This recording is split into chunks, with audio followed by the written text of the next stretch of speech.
السلام عليكم أصحابتي كسر دبادة جنال كيني بنت محمود فضل هديات كعسبتها سبسكرايب نوصار سي أوهل نديري قلين مهالسند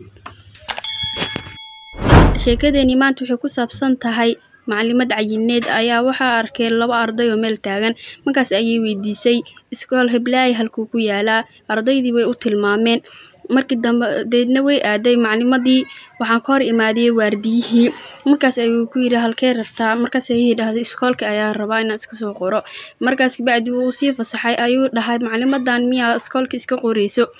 markaas ayuu maamulihii ay u tagtay maamulihii wuu ogolaaday markaas bacdi iskoolkii ayaa loo soo gudbiyay fasalkii ayay imaaday ardaydii ayay salaamtay ardaydii way ku qusqusleen ay shib ay ka dhaheen salaantii kama aan qaadin ka bacdi maclimadii waxay ahayd macallin iska masaakiin ah ardaydii markaas ayay isfiiriyeen maxay tahay maclimadan way yeeseen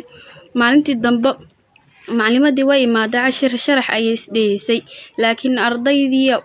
su'aal markii weydiisaba ma ka jawaabayaan maalmihii sidii ay isku gureen maalintii dambe maclimadii way iska murugtay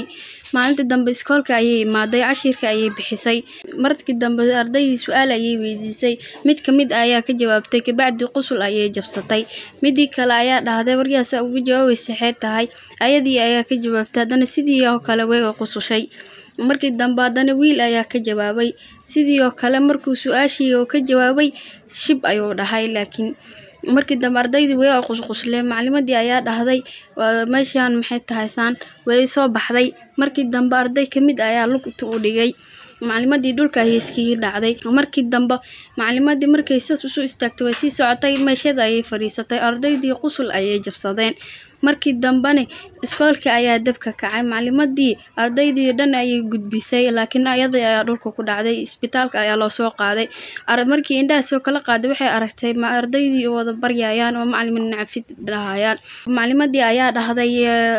caadi waayo waxaas aniga maclimadiina ayaan ahay ayagu kuwa dhan way ka cudur daarteen wayna ooyeen markii dambe maclimadii ayay xabsiiyeen sheekadani meesha ay ku dhamaatay fadlan hadii sheekada ka heshay subscribe noo saar like noo saar ربي لا أرجو ملاذا آمنا إلا حماه